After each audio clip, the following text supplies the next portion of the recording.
우리가 이 탈무드에 보면 이런 말이 있어요.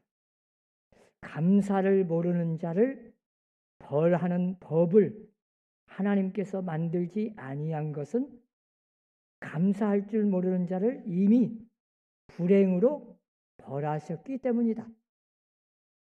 이 말은 감사할 줄 모르는 사람은 이미 불행이라는 벌을 받고 있는 거예요. 여러분, 감사를 모르는 사람이 행복한 사람 있습니까? 감사 없는 사람은 절대 행복할 수 없어요. 어떤 상황 속에서도 행복은 감사하는 자에게 오는 겁니다. 그래서 이 감사가 그렇게 중요합니다. 이미 감사를 모르면 원망, 불평하는 사람이 어떻게 행복할 수 있겠어요? 돈이 있고 없고가 아니에요. 환경이 어떠냐가 중요한 게 아니에요. 내 마음속에 감사가 없고 불평하고 원망하는데 그 사람은 이미 불행이라는 벌을 받고 있는 거예요. 오늘 본문에 보면요, 예수님께서 10명의 한센시병 환자를 고쳐주신 이야기입니다. 우리가 너무나 잘 아는 이야기잖아요. 그 당시는 의학이 전혀 발달하지 않아서 불치의 병이요, 또 전염병이요. 이 병에 딱 걸리면 일단 가족에서 격리가 됩니다. 가족에서 쫓겨나. 그뿐 아니요, 모든 사람들을 어떤 사람도 만날 수가 없어요. 사회로부터 격리가 됩니다. 심지어는 제일 이스라엘 사람들이 소원하는 하나님의 성전에 들어갈 수가 없어요. 이게 가장 무서운 벌이에요. 그 어떤 상황 속에서도 다른 사람이 아무리 멸시하고 손가락질 한다 해도 하나님 앞에 가서 예배만 드릴 수 있다면 어떤 것도 이겨낼 수 있는데 하나님의 성전에 들어갈 수 없으니 예배를 드릴 수 없어요. 이 사람들은 이 병에 딱 걸리면 아무도 만날 수 없고 어떤 공동체에 들어갈 수 없으니까 자기들끼리 어느 동굴에 들어가서 그냥 사는 거예요. 지나가는 사람이 불쌍해가지고 뭐 주면 그거 얻어먹고 사는 겁니다. 그것도 없어서 이제 양식이 떨어지면 어찌해야 돼요? 굶어 죽을 수가 없으니까 동네로 내려오는 거예요. 동네 내려와서 소리를 지릅니다. 우리가 이렇게 굶어 죽게 생겼으니까 누군가 좀 도와달라고. 그래서 오늘 본문에 이 10명도 이런 사람들이요. 내려왔어요. 그런데 그곳에 예수님을 만난 거예요. 참 예수님을 만난 것이 복입니다. 우리는 예수 만난 것이 최고의 복이에요. 그 예수님 앞에 간청을 하는 거예요. 예수 선생님이요, 우리를 좀 불쌍히 여겨주시오. 그런데 예수님은 딱 보시고 그 환자들에게 가서 제사장에게 너희 몸을 보이라. 참 이게 귀한 말씀입니다. 그 당시는 제사장이 의사입니다. 특별히 불치의 병, 전염병, 이런 병은 반드시 나으면 제사장에게 가서 확인서를 받아야 돼요. 그러니까 제사장은 나은 사람을 이제 나았다 그렇게 인정하고 선포하면 그 사람은 이제 누구도 만나도 돼요. 확인을 받았어. 공증을 받은 겁니다. 그런데 제사장이 자기가 아무리 나았어도 제사장이 아니다, 아직 안 나았다, 그러면 누구도 만날 수 없어. 자, 그런데 예수님은 지금 아직 병이 자기가 자기 몸을 알잖아요. 나은 게 아닙니다. 그래서 나은 사람만 제사장에 가서 나은 것을 확인받으러 가야 되는데 예수님은 지금 가서 제사장에게 너희 몸을 나은 것을 확인받으라. 여러분, 이럴 때 가야 됩니까? 가지 말아야 됩니까? 여러분 같으면 어떻겠어요? 그런데 이 10명은 최소한의 그만큼의 믿음은 있었던 거예요. 자, 내가 보니까 아직 뭐 하루 이틀도 아니고 내 몸을 알아요.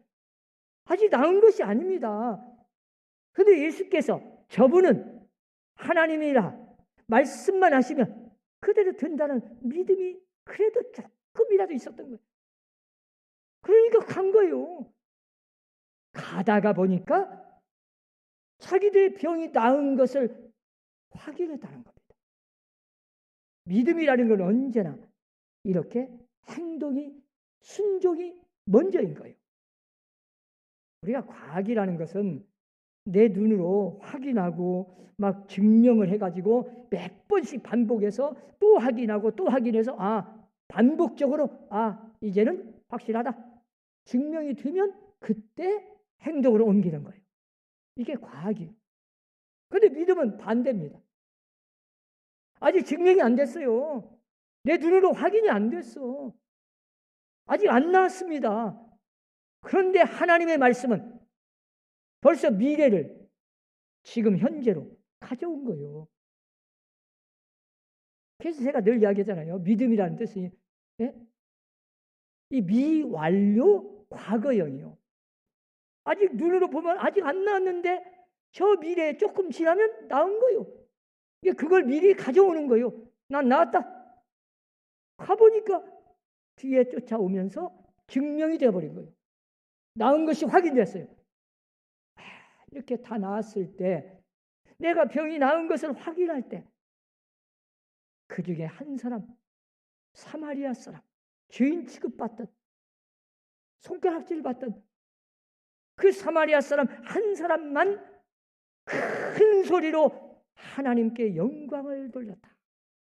그리고 돌아와 자기를 치료해 주신 그 말씀하신 예수님 앞에 돌아와서 무릎을 꿇고 엎드려서 감사했다는 겁니다. 이 감사는 조건은 아니죠. 예수님께서 말씀하실 때 너희가 가다가 분명히 나을 텐데 나으면 나한테 와서 감사해라. 그런 일 없어요. 조건도 아니에요. 그렇지만 이 사마리아 사람 한 사람이 찾아와서 엎드려서 그 하나님의 은혜를 감사하고 하나님께 영광을 돌리니 그렇게 기뻐하셨어요. 그리고는 선포합니다. 내 믿음이 너를 구원하였느니라. 그 한 사람의 믿음이 뭐겠어요? 예수님은 그 사마리아 사람 찾아와서 감사한 그 한 사람의 믿음을 보신 거예요. 여러분, 감사하는 곳에 믿음이 있는 겁니다. 믿음의 사람은 언제나 감사해요. 뭘 감사합니까? 하나님의 은혜를 감사하는 거예요. 큰 일이든 작은 일이든 남하고 관계없어 내 자신이 생각하니까 이 불치의 병을 뭐 저절로 자연현상입니까? 엄청난 기적으로 하나님께서 분명히 내 병을 치유하셨다 하고 인정한 거예요. 나는 이렇게 불쌍하게 평생을 이렇게 소유당하고 어렵게 불쌍하게 살 사람인데 하나님의 은혜로 그분 그 예수님이 나를 치료해 주셨구나. 깨달음이요, 깨달음. 감사는 깨달음에서 오는 거예요. 뭘 깨닫냐? 하나님의 은혜를 깨닫는 거예요. 하나님의 은혜를 깨닫고 감사하는 그곳이 곧 믿음이에요. 그럼 뭐 믿음이라는 게 뭐 거창한 겁니까? 말로 막 믿습니다 한다고 믿음이 아니죠. 믿음은 마음속에서 뭔 강한 의무감도 아니고 강제로 무슨 조건도 아니었어요. 자발적으로 깨달은 거요. 내 병이 치유된 건 하나님의 은혜다. 내가 이렇게 병이 나은 것은 하나님의 은혜다. 여러분 다 그럽니까? 천만에요. 죽을 병이 걸렸다 나와도 아니면 아니요. 뭐 하나님이 꼭 치료해 줬냐? 나으려는 게 나았지, 뭐 때가 된 게 나았지. 별 사람 다 있습니다. 감사는 즉시 해야 돼요. 시간이 지나면 감사하지 못할 일이 생각이 나. 감사가 안 나와버려. 오히려 조금 지나면 불평해버려. 원망이 나와. 참 사람이 그래요. 아니 평생 그 불쌍하게 살아야 할 그 불치의 병, 그 전염병이 순간 치료받았는데 어떻게 해서 내 이 병이 치유되었는데 나은 것을 확인하자마자 그 한 사람 사마리아 사람 하나님께 큰 소리로 하나님 감사합니다. 영광을 돌리면서 즉시 나를 치료해 주신 시간을 지체한 것도 아니고 막 즉시 돌아와서 예수님 앞에 찾아와서 엎드려 무릎을 꿇고 감사했습니다. 그게 바로 믿음이었어요. 그러면서 예수님은 첫 마디가 그 9은 어디 있느냐? 물론 10사람 다 치유하시고 예수님 앞에 찾아오지 않았다고 다시 뭐 병을 다시 주신 것도 아니에요. 그러나 주님은 몹시 오늘 말씀을 보면 섭섭해 하시죠. 10사람이 다 깨끗함을 받지 않았느냐? 너 한 사람만 나온 게 아닌데 그러면 그 9은 도대체 어디 갔냐? 이 사마리아 사람 한 사람만 하나님께 영광을 돌려야 되느냐? 그러면서 이 감사한 하나님께 영광을 돌린 그 깨달은 그 사마리아 사람 한 사람에게 내 믿음이 너를 구원하였느니라. 그 감사하는 마음속에 하나님의 은혜를 깨닫고 감사하는 마음, 그게 믿음이었고 그 믿음으로 영혼이 구원받고 천국을 가게 되고 아니 이 땅에서 육신에 해방받아서 평생 아마 행복한 신앙생활을 했을 겁니다. 하나님의 은혜를 잊지 않고. 그런데 그 9은 도대체 어디 갔냐? 그 9명의 변명이라는 글이 있어요. 작자미상인데 그 글에 보면 첫 번째 첫사람은 한 사람은 내가 진짜 나았을까? 아니, 분명히 나았는데 이게 나았는지 아니 의심이 생겨. 그래서 아니 내가 의사한테 다시 한번 찾아가서 확인 받아와야지.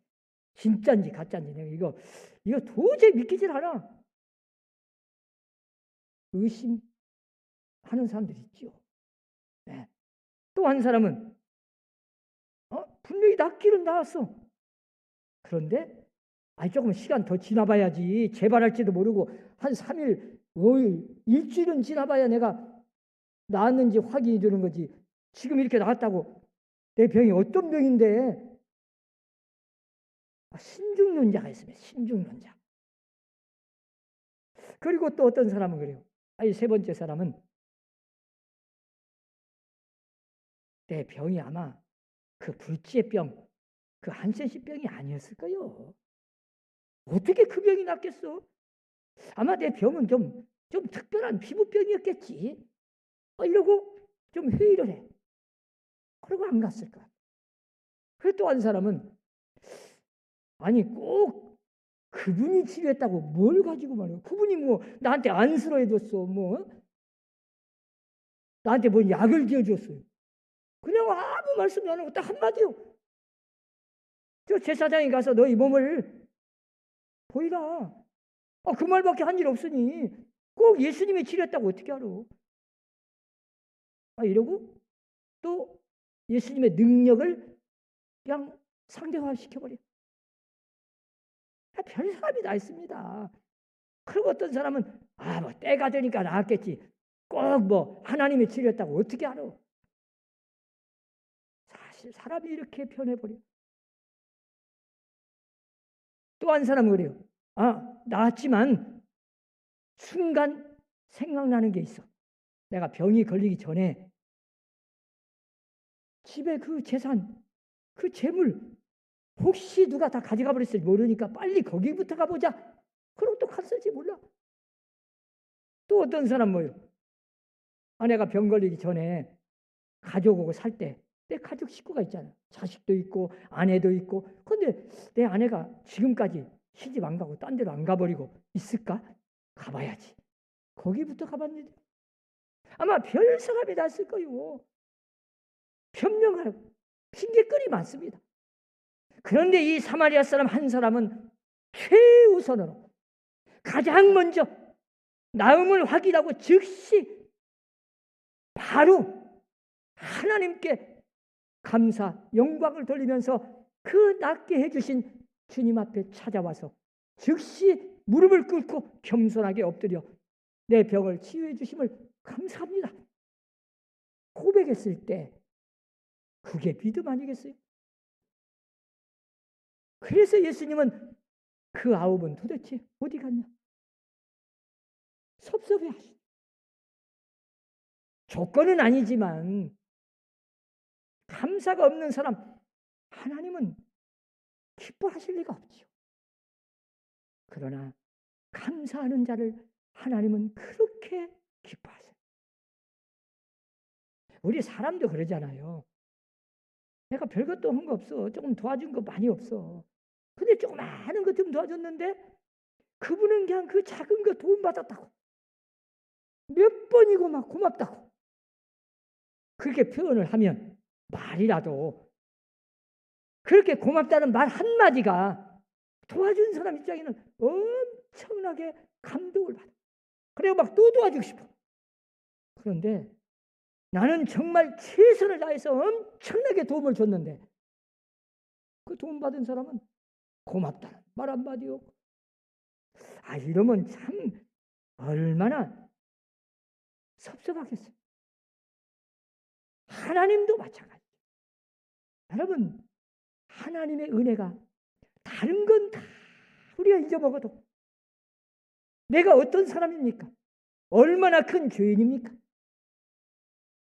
한센시 병으로 평생 고통당하고 소위당하고 불행하게 살 수밖에 없는 심판받아 마땅하게 죽을 수밖에 없는 우리 죄인을 주님은 십자가에서 내 대신 죽어주시기까지 말이에요.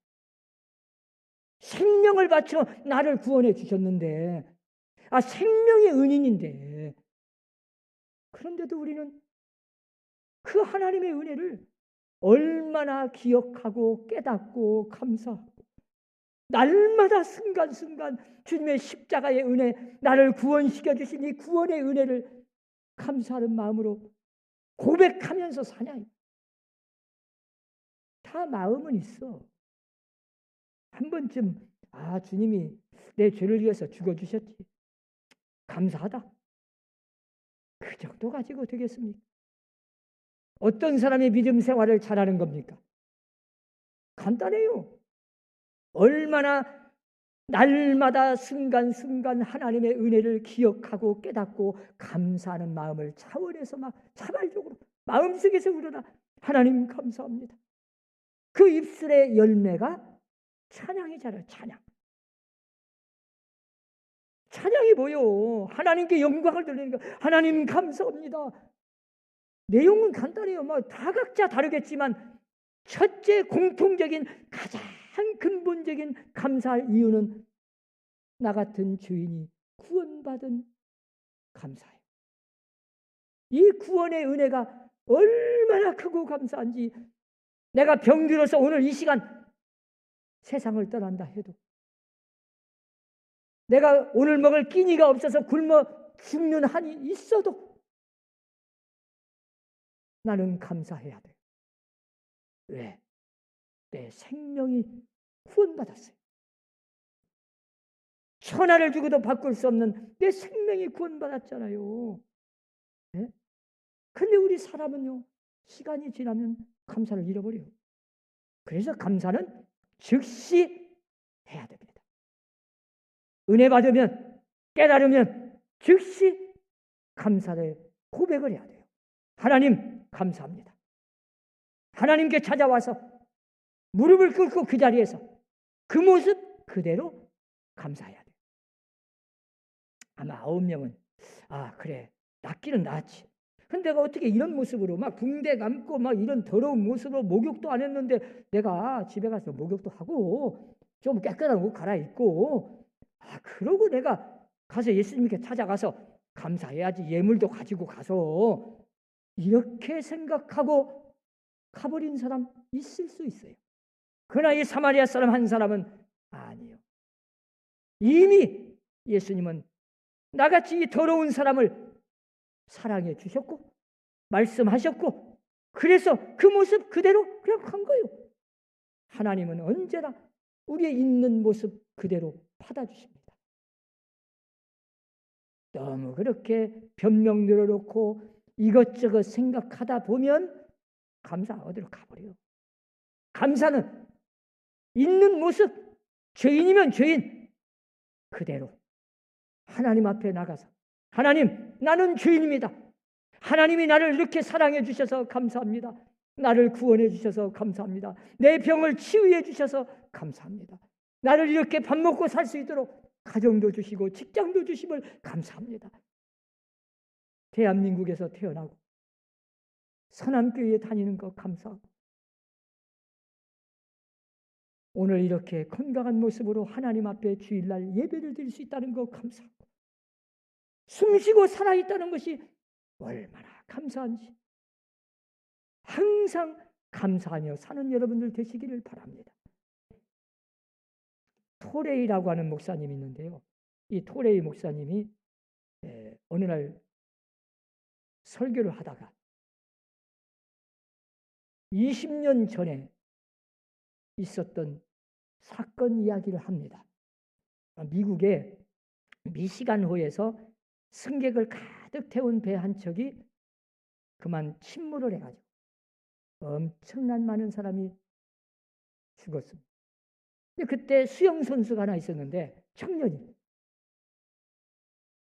뛰어들어가지고 기진맥진할 정도로 자기 목숨을 아끼지 않고 혼자 헤엄쳐가지고 구조한 사람이 23명이었어요. 신문에 막 대문짝 나게 대서특필로 나왔습니다. 이것이 20년 전에 있었던 이야기를 이제 하는 거예요. 그런데 설교가 딱 끝나니까 앞에 어떤 나이 든 사람이 나오더니 바로 그 청년이 접니다. 벌써 20년 전 이야기. 그래가지고 차를 마시면서 담소를 나누면서 물었어요. 그 사건 중에 가장 기억에 남을 인상 깊은, 그 감명을 받은, 인상에 남는 그 일이 도대체 뭡니까? 물었더니 자기가 그렇게 목숨을 걸고 정말 기진맥진해서 실실할 정도로 한 생명 하나라도 더 건지려고 그렇게 애썼는데 끝나고 나서 한 사람도, 단 한 사람도 자기한테 고맙다는 편지 한 장, 말 한마디 없는 것이 참 너무 지금까지 마음속에 어떻게 그럴 수 있을까 하는 생각이 듭니다. 사람이 참 그래요. 그 순간뿐이요. 우리가 하나님의 은혜는 그냥 한순간 감사합니다, 그걸로 끝나서 되겠습니까? 우리가 추수감사절이라면 그냥 오늘 한번 감사합니다 하고 끝나야겠어요? 감사는 생활화해야 돼요. 체질화가 돼야 돼요. 작은 일이든 큰 일이든 날마다 감사할 조건을 찾아야 돼요. 내가 지금 살아있는 것이 감사하고, 내가 밥 먹고 사는 것이 감사하고, 내가 건강한 것이 감사하고, 대한민국에 태어난 거 요즘에 저는 아무리 생각해도 감사해요. 날마다 순간순간 범사에 감사하며 언제나 하나님께 영광을 돌리며 특별히 구원받은 이 은혜를 감사하면서 헌신하며 사는 여러분들이 되시기를 주의 이름으로 축원합니다. 기도합시다. 하나님, 우리는 연약하고 부족합니다. 아무리 생각해도 복받을 자격도 없고 구원받을 자격이 없는 더러운 죄인들입니다. 그럼에도 불구하고 하나님의 은혜로 우리를 선택하여 예수 믿고 죄 사함 받고 구원받아 하나님의 자녀 삼아 여기까지 축복된 삶을 누리게 하시니 감사할 뿐입니다. 그러나 우리는 어느새 하나님의 은혜를 잊어버리고 입술에서 감사하기보다는 다른 사람과 비교해 가면서 세상 향락에 빠져 세속에 물이 들어 오히려 불평하고 원망할 때가 많았습니다. 하나님, 우리의 불신, 믿음 없는 것을 용서해 주시고 우리의 마음속에 평생 이 구원받은 이 은혜, 죄사함 받은 이 감격 식어지지 않도록 성령께서 우리의 마음을 감동하여 주시고 깨달음을 주시고 감사하며 살게 하여 주옵소서.